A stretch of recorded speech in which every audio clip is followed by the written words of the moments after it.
Adams, Tennessee, on Halloween felt like a small, tranquil town holding a deep, ancient breath. Beyond its pastoral beauty and rolling hills, a chilling legend clung to the very earth, the infamous Bell Witch, a malevolent entity said to have terrorized the Bell family in the early 19th century.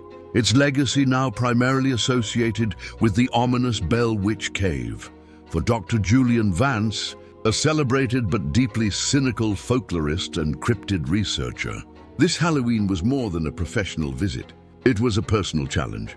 He had gained exclusive overnight access to the Bell Witch Cave, convinced that the persistent reports of aggressive hauntings, physical attacks, and disembodied voices were merely psychological projections, amplified by the cave's oppressive atmosphere and its terrifying legend, rather than genuine paranormal manifestations.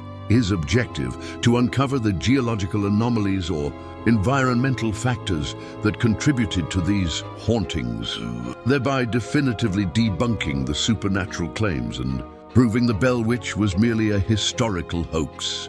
Julian, whose keen eye for historical detail was matched only by his unwavering scientific skepticism, dismissed the countless anecdotes of spectral attacks and unearthly screams as charming but ultimately unfounded superstitions. He believed every eerie sensation had a rational explanation: drafts, underground water flows, or the sheer power of expectation. His team consisted of two equally pragmatic but increasingly uneasy graduate students, Klara and Ben, who shared his academic rigor but less of his stoicism in the face of the cave's chilling reputation.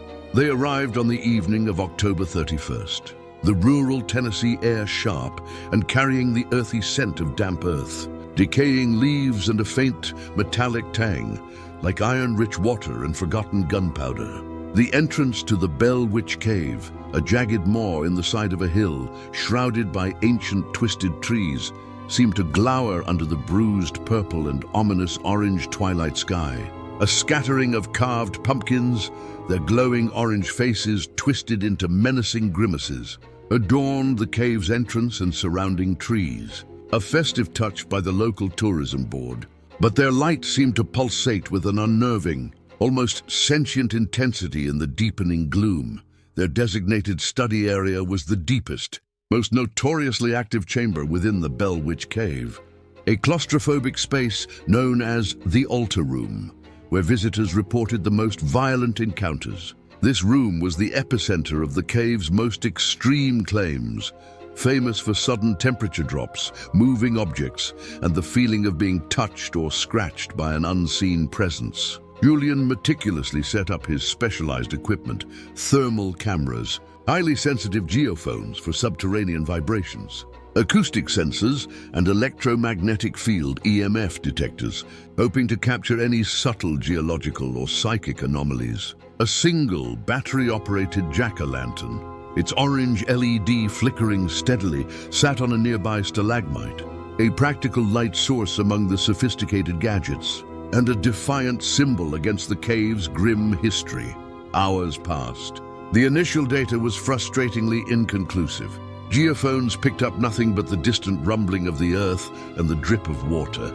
Thermal cameras registered no unusual heat signatures, and acoustic sensors remained silent. Julian, his voice calm and analytical, began his video log, a hint of professional satisfaction in his tone. As expected, he stated, adjusting his headlamp, the altar room, despite its notorious reputation, presents no evidence of genuine supernatural activity. The Bell Witch's hauntings, in all likelihood, are fascinating psychological effects, a testament to its immersive design and terrifying legend. But as the clock's ancient chimes echoed midnight, marking the shift to All Hallows Day, a profound and undeniable shift occurred. The temperature in the altar room plummeted so rapidly that Julian could see his breath. His thermal camera flared with an icy blue, confirming the inexplicable drop. Then his EMF detector, previously dormant, screamed to life, its red lights flashing violently, registering a massive electromagnetic surge emanating from the very center of the chamber, where a natural rock formation resembled a crude altar. A faint, rhythmic scratching sound, like sharp claws dragging on stone, began to emanate from the rock formation. It wasn't loud, but it was insistent, rhythmic, growing in intensity. Julian froze, his scientific composure utterly shattered by a primal wave of fear. This was not a geological anomaly. This was intelligent. This was active. Is anyone here? Julian whispered, his voice tight with a fear he hadn't anticipated. The scratching stopped abruptly. A guttural moan, low and laden with profound agony and ancient malevolence, filled the chamber, echoing from all directions, as if coming from the very stone itself. It was the sound of unspeakable suffering, centuries old. Then from the absolute darkness behind the rock altar, a shimmering, translucent figure began to coalesce. It was indistinct at first, like swirling smoke, but slowly, horrifyingly, it began to take the shape of a woman. Her features were gaunt, her eyes hollow pits of despair, yet burning with an intense, pulsating orange light. Her body was clad in a tattered spectral frontier dress, and in her translucent hand, she clutched a spectral, rusty hunting knife. Her presence radiated an overwhelming aura of ancient evil, frustrated rage, and predatory intent. This was not a residual haunting. This was an intelligent entity, a revenant. Julian recognized her from historical accounts as Kate Batts, the real-life historical figure believed to be the Bell Witch, her spirit forever bound by her torment and a dark, forgotten pact. And she was here. Julian's academic detachment dissolved completely. This was real, terrifyingly, impossibly real. Kate Batts, Julian stammered, clutching his recording device. The Bell Witch, the spectral Kate Batts, did not speak. Instead, a torrent of vivid, horrifying images flooded Julian's mind. Early 19th century Adams, Tennessee, a frontier community rife with superstition, land disputes, and simmering hatred. He saw Kate, not as a mere neighbor, but as a woman driven to madness by injustice. She believed the Bell family had cheated her out of land.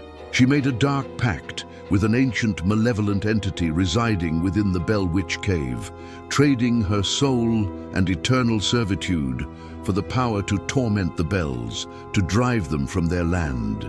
The cave itself was not just a natural formation. It was a prison, a feeding ground for the entity. The torment of the Bell family, particularly on Halloween, when the veil thinned, served to strengthen the entity's hold on the physical realm, allowing Kate's spirit to manifest with terrifying power. The entity sought to culminate its harvest on Halloween night, to solidify its physical manifestation through a grand final possession, ushering in an age of fear and chaos. The pumpkins outside, Julian realized, were not just festive. They were unintended beacons, their orange glow mirroring Kate's malevolent eyes. Drawing her attention to the surface, the images clarified a horrifying truth. Kate Batts was merely a conduit, her rage exploited by an unimaginable occult entity.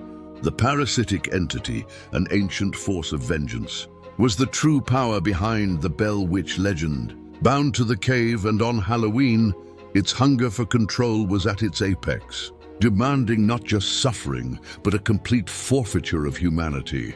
A mind, a soul, to become its permanent conduit. And Julian's meticulous, analytical mind, which had intruded so deeply into its domain, made him the perfect vessel for its eternal rage. The altar room grew colder, thicker with unseen presences. Julian felt phantom hands, bony and icy, pulling at his clothes, tearing at his skin. Klara and Ben huddled together, whimpering. The EMF detector screamed, its red lights a blinding, ceaseless red. The whispers, a cacophony of ancient chants and guttural demands for vengeance, filled his mind. Revenge! Revenge! Join us. Serve the Master. Eternal torment. The spectral Kate Batts glided closer, her hollow orange eyes fixed on Julian. Her translucent hand, clutching the spectral hunting knife, reached out not for his throat but for his mind, seeking to transfer the unending burden of her profound rage and the entity's parasitic grasp. Join my curse. her silent voice echoed in Julian's thoughts. Witness the true torment. Unleash the vengeance. Julian, caught between terror and a sudden, profound understanding, fought against the mental intrusion. He recalled an obscure passage from an old Tennessee folklore book, dismissed as a meaningless fragment, a symbol of the Cherokee blessing, an ancient indigenous glyph that, if invoked with genuine compassion and a pure intention to bring peace, could temporarily disrupt the parasitic entity's hold on its host, forcing it to retreat to its dimension. The glyph, a stylized medicine wheel surrounded by protective eagle feathers, was believed to be effective only on Samhain, when the veil was thinnest, and if dedicated to an act of genuine empathy and defiance against overwhelming evil. With a desperate surge of adrenaline, Julian broke free from the mental hold. "No!" he gasped, forcing the word out, his voice echoing through the cave. "I will not be your puppet. I will not serve your rage." He began frantically drawing the Cherokee blessing glyph on the dusty cave floor with his finger, recalling every detail from the folklore book. Klara, despite her terror, saw his desperate effort, and remembering a similar diagram from an old Appalachian craft book, instinctively helped him complete the intricate pattern. Ben, though still trembling, focused the portable spotlight on the glyph, amplifying its presence. The phantom hands still tugged, but less with malevolence, more with a desperate, pleading urgency for completion of the ritual. As the glyph was completed, it pulsed with a faint, shimmering golden light, starkly contrasting with the dominant orange. The spectral Kate Bats roared, a sound of ancient fury, her form flickering violently. The orange glow in her eyes wavered, replaced by a momentary flash of frustration, then pure, unadulterated hatred. Kate Bats lunged, but as she crossed the boundary of the glowing glyph, her form distorted, shimmering violently, as if struggling against an invisible barrier. The ancient chants and whispers ceased abruptly. The surrounding shadowy figures, the remnants of the entity's influence, recoiled, their orange glows dimming to nothing. Julian, seizing the moment, remembered another detail from the folklore. The entity's ultimate weakness was exposure to raw, untamed earth and the sounds of pure human compassion, sounds that mirrored its consumed victims' innocent hope, not the screams of vengeance it preferred. He looked at his small LED-lit pumpkin, still flickering on the stalagmite. It was a simple, harmless object, but now it felt like a conduit for a different kind of power. With a desperate prayer for the innocent victims, Julian grabbed the pumpkin. "This is not your cave, demon," he screamed, his voice ringing with defiance. "This is the sanctuary for their stolen peace, the sound of human kindness." He hurled the glowing pumpkin towards Kate Bats. The pumpkin struck the spectral form, not with force, but with a sudden, blinding burst of pure golden light, accompanied by the ethereal, soothing sound of a whispered apology. Kate Bats convulsed violently, letting out a final, ear-splitting shriek that tore through the cave, a sound of ancient pain and absolute defeat. Her terrifying form dissolved into shimmering golden particles that drifted upwards, through the ancient cave ceiling, ascending into an unseen, ethereal light, finally banished from the physical realm.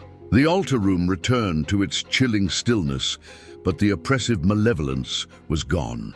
The EMF detector fell silent, the temperature normalized. The pervasive scent of decay vanished, replaced by a faint, clean smell of damp earth and something akin to a crisp autumn breeze. Emerging from the Bellwitch Cave at dawn, Julian Vance was a changed man. His folkloric logic was utterly shattered, replaced by a profound conviction in the existence of something far older and more terrifying than mere historical hoaxes. His research quest had led him to a spiritual confrontation and, unexpectedly, to a victory over an ancient malevolence. He never again sought to simply record. He sought to heal, to understand, and to protect. His video log, initially a quest for scientific debunking, became a testament to a genuine encounter with the supernatural, watched by thousands. He never returned to purely debunking haunted locations. Instead, working with Klara and Ben, and with the support of the local historical society, he used his platform to advocate for the respectful preservation of such sites, recognizing their potent living history. He published The Cherokee Blessing Kate Bats and the Unseen Protector, detailing not just the historical context of the Bell Witch legend, but his terrifying encounter, the true nature of the parasitic entity, and the ritual that bound it. From that Halloween forward, the grim legends of the Bell Witch Cave began to shift. Fewer aggressive hauntings were reported. Visitors spoke of a palpable sense of peace in the altar room, a subtle presence, but no longer one of malevolence. The entity was banished. Kate Bats's spirit finally found its release. And Dr. Julian Vance, the once cynical folklorist, became an unlikely guardian of Tennessee's spectral history, ensuring that on every Halloween, the chilling tale of the Bell Witch Cave was remembered, not as a mere historical curiosity, but as a poignant narrative of ancient evil confronted, and finally, a hard-won peace. The jack-o'-lantern at the entrance to the Bell Witch Cave became a permanent fixture, always lit, a silent vigil against the shadows. Its orange glow a beacon of hope for the whispering pines and the tormented souls within.